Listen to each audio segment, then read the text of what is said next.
Hello everyone, Monochats here, episode 1 and 2 review of Life is Strange Double Exposure.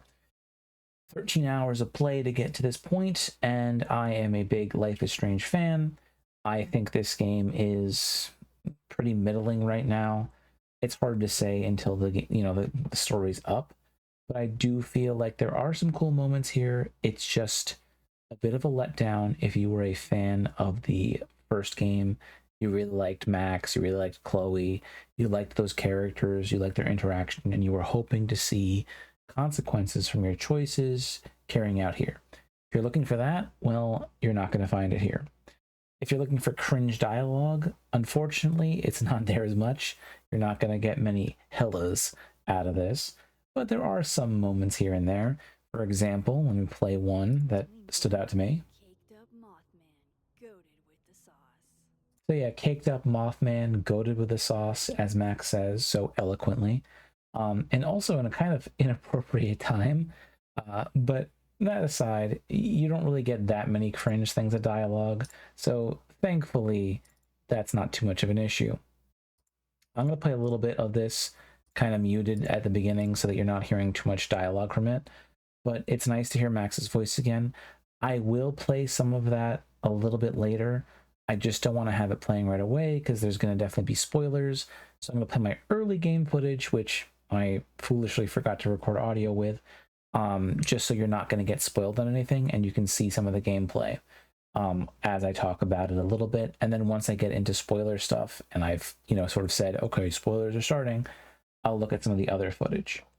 But okay, let's talk about this first. So I know a lot of people are big Pricefield fans, as in you ship Chloe and Max. You picked Bay over Bay.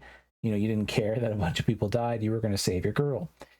Well, be prepared for trouble if you did that, and make it a big old double serving of it, because this is a hot dog water puree, and you're going to have to guzzle that thing down, because this just does not happen. Chloe and your relationship is over. It is not handled in a satisfying way. You do get some updates, but it is not satisfying. It is not good. It is not given to you in a way that feels believable for two characters who seem so linked by destiny, by other powers. It feels wrong. You do get some updates from her as you play through the game, but she's not really talking to you. You find a letter from her that discusses the breakup, which is just really not enough to say what happened. You get like a picture of her maybe, and then you get like some text updates from her in your phone. Not exactly, very thorough. I understand why. It's because they didn't want to implement any of those massive choices into this game. But it begs the question, why are we following Max? I mean, could be anyone else. We didn't have to do Max, especially because her powers are different now. You do eventually get some powers. You don't start out with any of them. And so it just feels a little bit contrived. So on that aspect, I don't think that was great. I really do feel like it was a for the money move. It was just so we can say, hey, look, it's Max. And granted, I do like hearing her voice again.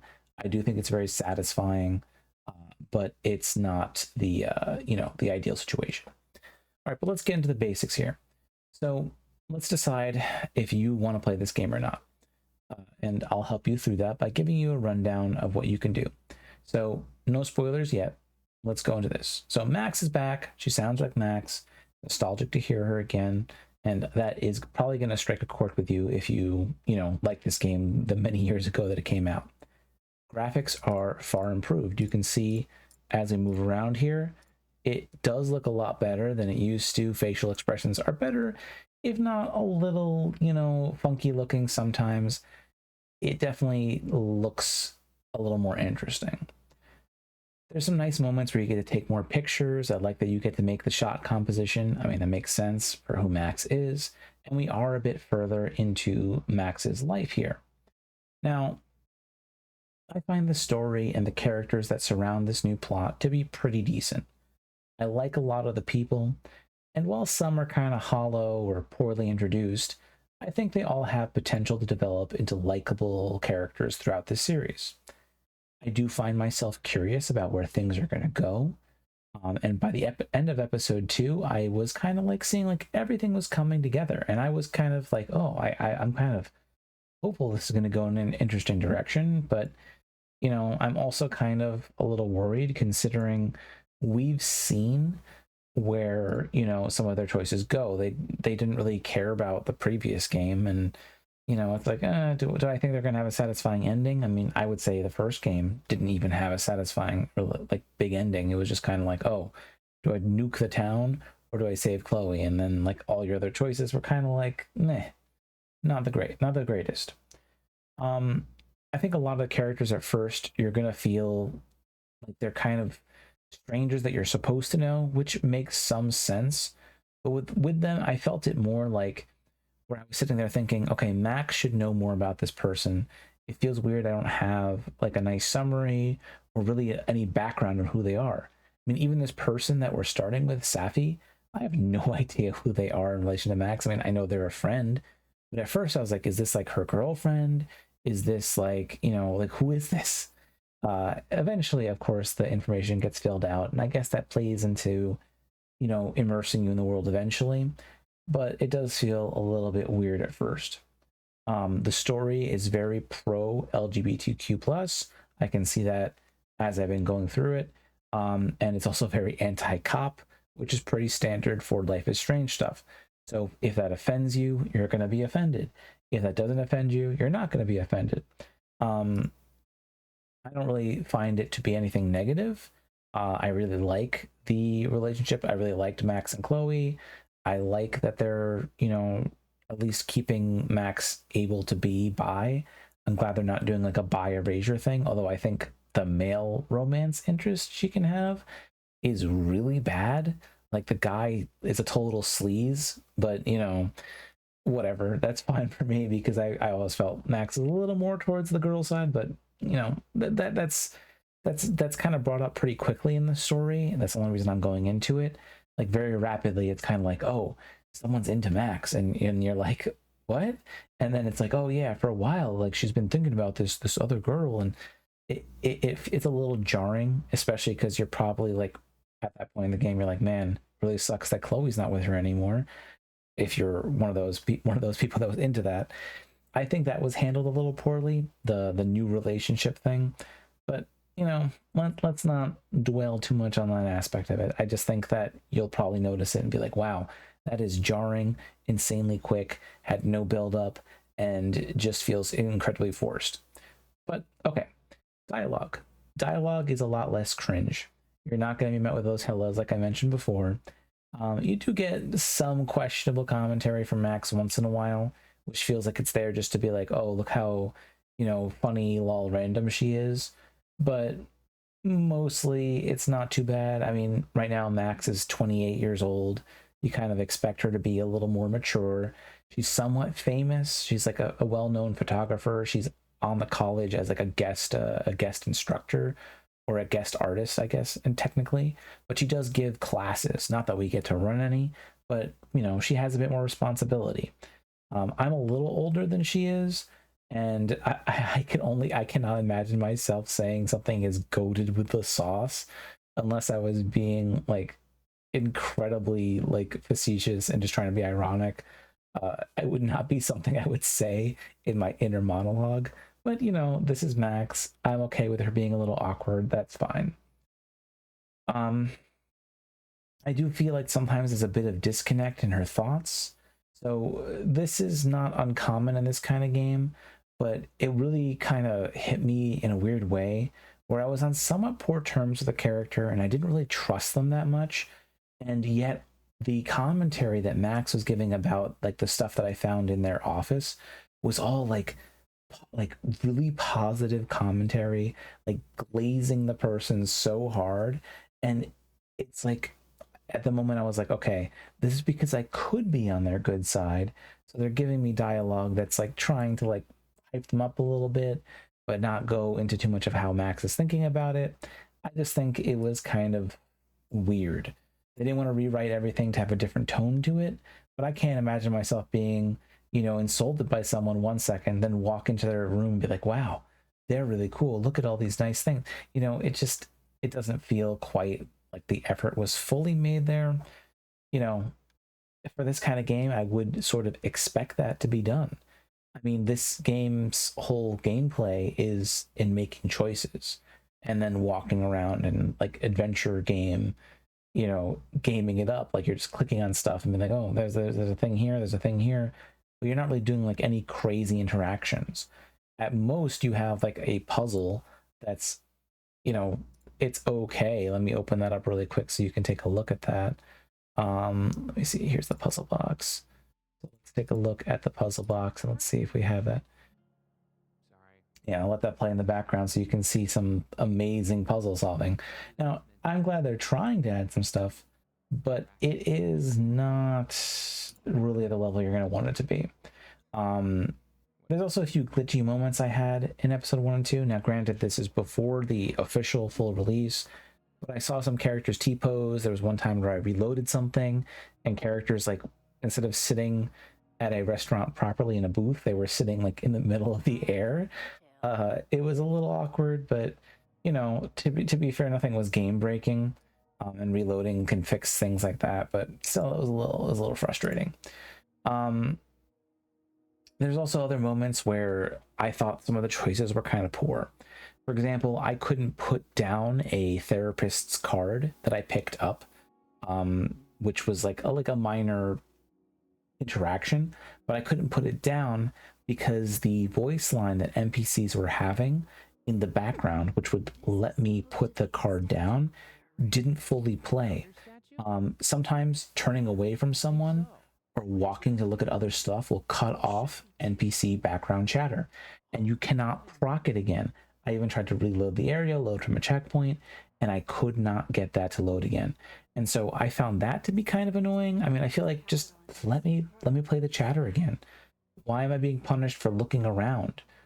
It makes me feel like the game wants me to then just, if I hear someone talking, I have to stop, stand stock still, and just listen to it. That's really awkward. Now, there's some typical annoyances in this game too that don't need to be here. So you'll leave areas without your control, without a prompt before you're really fully finished because, oh, the story progressed. Kind of annoying. Make sure you never do main quest moments until you've exhausted any side content. Again, this is kind of frustrating because that means listening to NPC chatter, walking all over the place, clicking on everything. And I mean, yeah, you're going to get a bunch of little things for it. Is it really worth it? Hard to say. Sometimes the results are pretty questionable. For example, like you could put a vote up on your preferred soup for, the next day or whatever. And you put in, of course, the winning marker. And so the next day you can look at a poster again that says, oh, the soup was the soup you chose, but you don't get to actually even have the soup.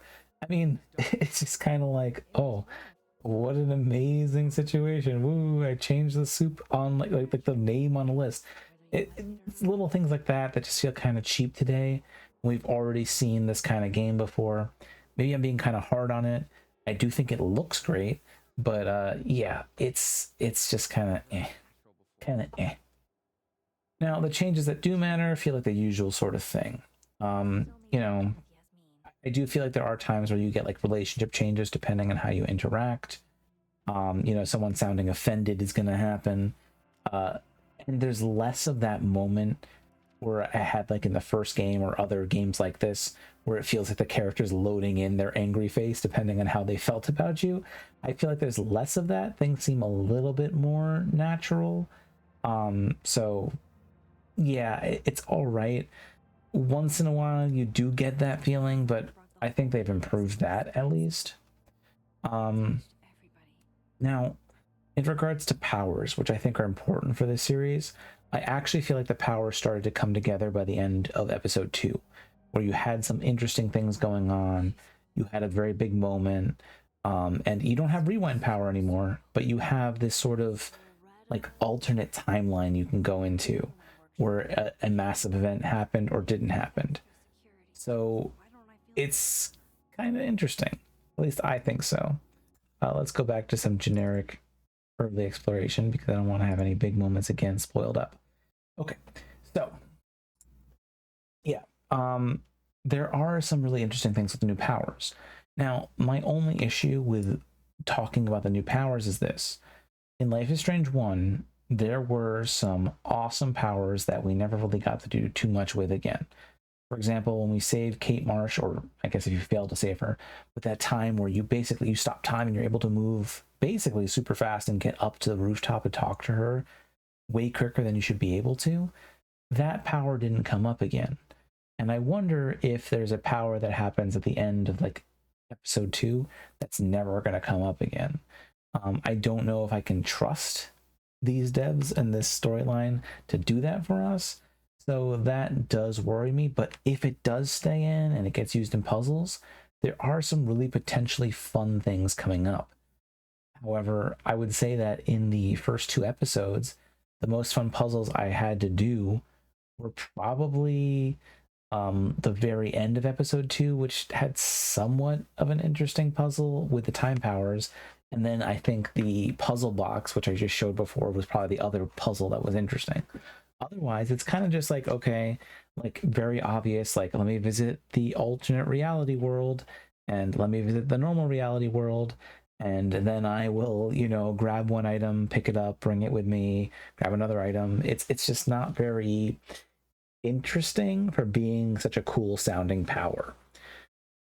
What my review score for this is going to be is probably a 6 out of 10. It's not great, but it's fun enough that I actually want to finish it. Now, I'd say a 5 out of 10 game would be one that I wouldn't probably finish unless I really wanted to make a review for it. A 6 has enough quality to it that I will probably play it through, but it's not going to be like the best game in the world. Now, my score is low because there is a lack of consistency in the writing at times. Choices don't feel as deep as they could.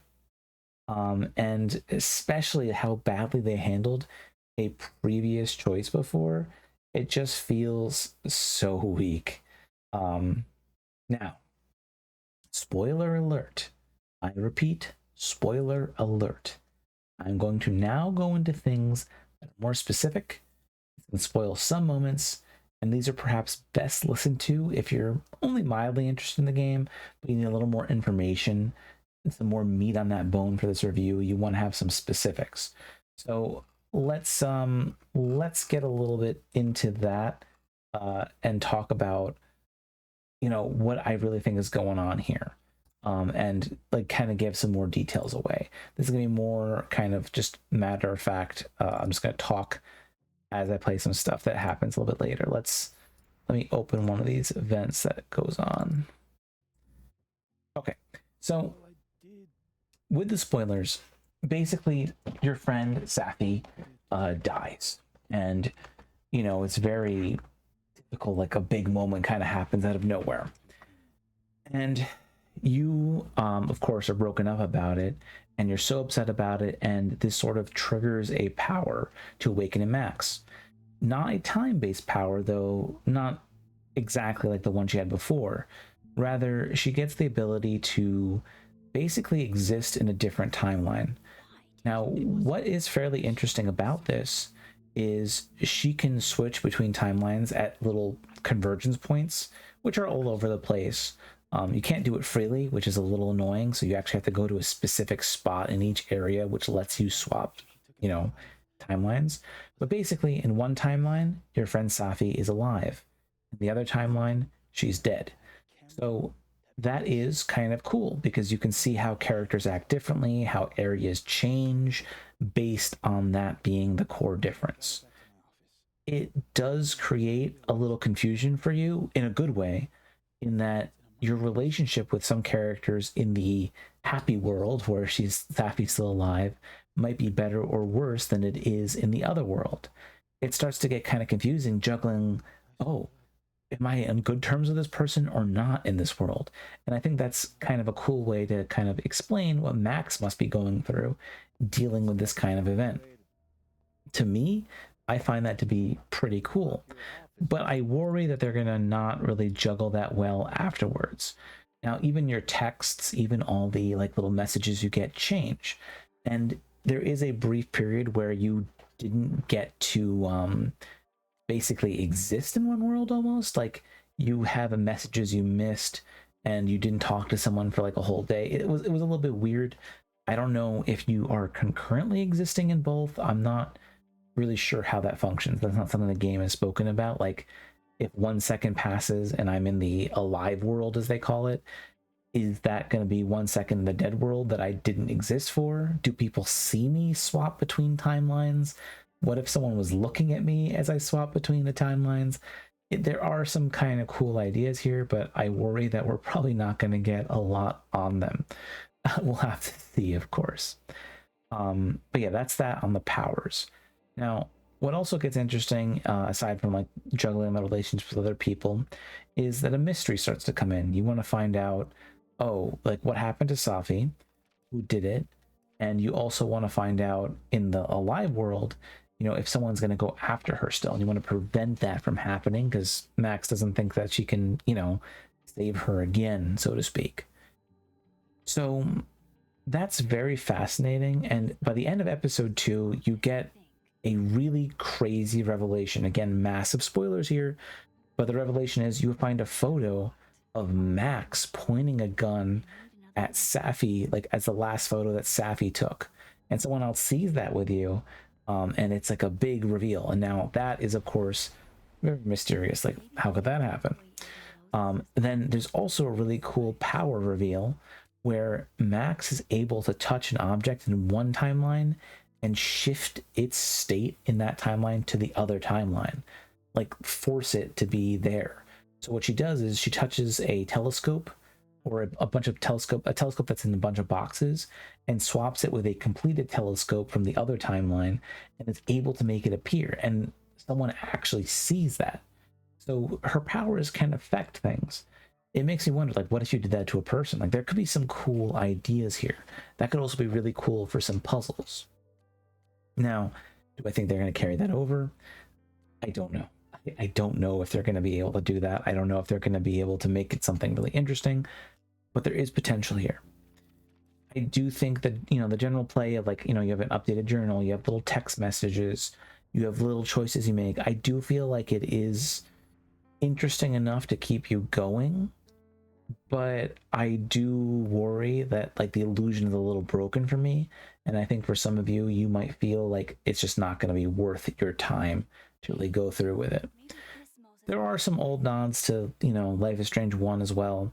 There's like the hot dog man guy, like that mascot is on that Christmas tree that's like in the background there, and it makes an annoying sound. And like they have like a hot dog man like jacket you can put on, which is like, that's nothing too fascinating, but at least they're trying to keep something going.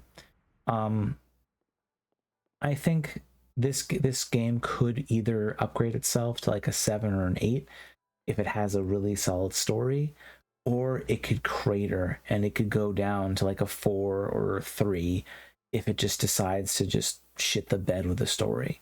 Because that's the problem. This game is going to live and die based on that. I don't think its interactions are necessarily going to be good enough to really just get you to a huge playthrough like otherwise. I do think this will probably be popular with YouTubers and people on Twitch who want to have like their audience like along for the ride. But I also feel like there's a certain, I don't know, aspect of coziness that's not really quite here like there was in the first one. I don't know if it's the time swapping, I'm not sure what it is, but you don't really feel like you're living out your life normally. Everything's about the mystery, which not really a bad thing. So overall, I think the game is okay, but I do think that this is a game to maybe wait on, see how everybody feels about it once it's fully out, decide if the story is going to be worth it for you. But I almost feel like the gameplay on it is so limited that you're probably better off just watching someone play it. So if you're not like super into Max specifically and the Life is Strange games, it's probably better to just wait for like one of your favorite YouTubers, one of your favorite Twitch players to just go through the game and play it, because you're probably not going to get that many different choices. I am curious to see how much certain things might change depending on selections, but I didn't feel like there was anything too crazy, and I worry that they would just sort of keep things pretty static, but I guess we'll see. So that's about all I have on this game for now. I will do an updated review once we have more than episode 1 and 2 out, and I'll talk more about, like, you know, what I really think the game got right, what it got wrong, and then I'll tell you, like, what I think the real value of it is. So for right now, it's a 6 out of 10. It's got potential to go up, it's got potential to go down. So that's all. Take care, guys.